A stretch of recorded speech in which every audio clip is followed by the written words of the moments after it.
Being an NBA star sounds like a dream, right? Fame, fortune, fast cars, and living a life of luxury. But what if all that success came at a hidden cost? Former NBA player Sebastian Telfair says that 90% of NBA marriages end in divorce, and he believes it all boils down to one thing: gold diggers. Now, we know NBA players live a life most of us could only dream of, but what happens when the money starts flowing and love is just around the corner until it isn't? In today's video, we're diving into some of the most expensive and controversial NBA divorces that hit these players right where it hurts: their wallets. Get ready to hear about some jaw-dropping divorce settlements and the stories behind them right here on Sports Frenzy TV. Let's start with the GOAT himself, Michael Jordan. We all know him as the six-time NBA champ and billionaire legend, but even Michael Jordan could escape the costly heartbreak of divorce. In 2006, MJ's first wife, Juanita Vanoy, walked away with a record-breaking $168 million. That was the biggest celebrity divorce settlement at the time. Adjusted for inflation, that's over $286 million today. It gets crazier when you realize that during his entire NBA career, Jordan only earned $94 million from contracts. So in this divorce, he ended up paying more than double what he earned in total from his playing days. And on top of that, he had to cover an extra $2 million in legal fees and hand over a 7-acre mansion in Chicago. Now, some people wonder, did Juanita play the game off the court as well as Michael played on it? Whatever the case, MJ's net worth today is around $3.5 billion. So while the payout hurt, he didn't exactly take a huge hit in the end.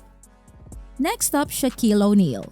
Shaq's the giant on the court, but his marriage to Shawnee Nelson proved that even the biggest NBA stars can have trouble off the court. The couple married in 2002, and after 5 years, Shaq filed for divorce in 2007. Though they tried to reconcile, the divorce was finalized in 2011 and Shawnee walked away with a $33 million payout in real estate. She also received $50,000 a month in alimony. That's $10,000 for herself and $10,000 for each of their 4 kids. A lot of people were confused when they saw that Shawnee, who was creating the hit TV show Basketball Wives at the time, was still getting this much money. But Shaq had a prenup in place to protect his assets, which saved him from the $200 million he was originally facing in alimony. At the end of the day, Shaq was still doing just fine, worth an estimated $500 million thanks to his business ventures. But it's clear Shawnee played her cards well.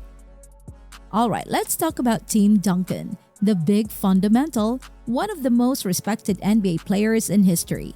Tim had a quiet, solid career and a 12-year marriage to his college sweetheart, Amy Sherrill. But things went sour in 2013 and their divorce shocked fans.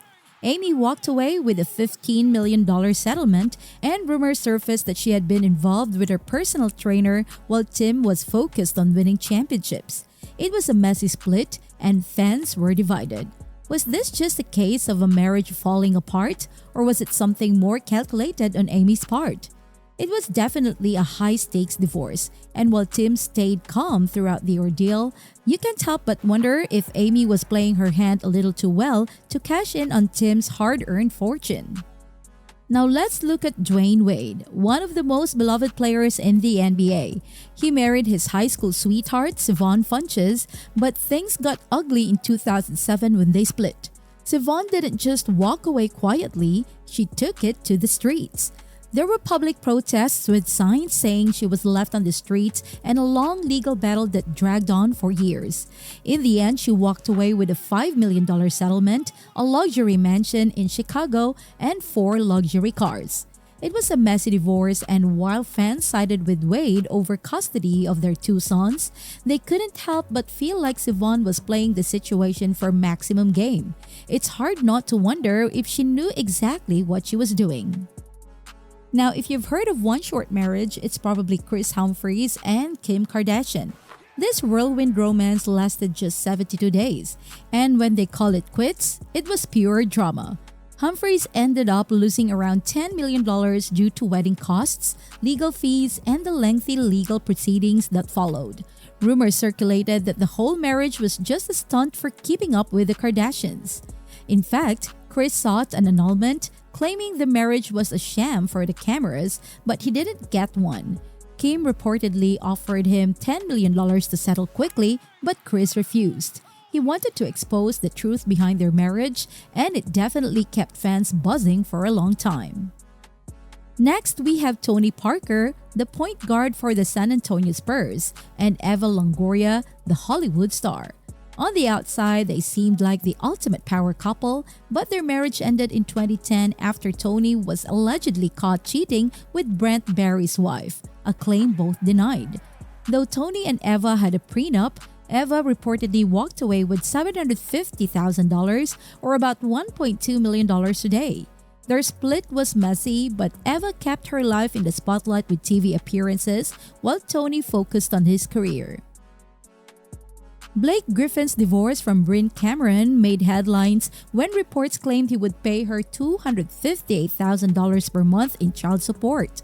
But as the details came out, it turned out that Blake's actual payments were closer to $32,000 a month, still a huge amount, but much lower than expected. The child support drama highlighted just how complicated these situations can get when big money is involved. Blake was lucky that his endorsement deals, along with his NBA salary, kept him financially stable. But let's be real, that's a lot of cash for child support. Kevin Garnett had a nasty divorce with Brandy Padilla, which involved accusations of Garnett breaching their prenup. Brandy claimed he didn't fund a $12 million joint account as agreed, and she demanded $146,000 per month in spousal support and $46,000 for child support. In the end, the court sided with her, and she was granted $100,000 per month. This case really raised questions about how much money a former NBA star should be expected to pay. Chris Bosh found himself in a lengthy legal battle with his ex-girlfriend Allison Mathis, who was seeking a massive increase in child support, $30,000 per month. Fortunately, Bosh managed to avoid this increase, arguing that he lived in Texas where the child support guidelines are lower than in Florida. In the end, he was able to continue paying the original amount, but the battle was a reminder of how complex these issues can get, especially when large amounts of money are involved. From multi-million-dollar settlements to bitter courtroom battles, the price of being an NBA star can sometimes be higher than you think. These high-profile divorces show that the game doesn't stop once the buzzer sounds. What do you think? Which NBA divorce shocked you the most? Let me know in the comments below. And if you enjoyed this video, don't forget to hit that like button, subscribe, and check out the suggested videos on your screen now. Thanks for watching!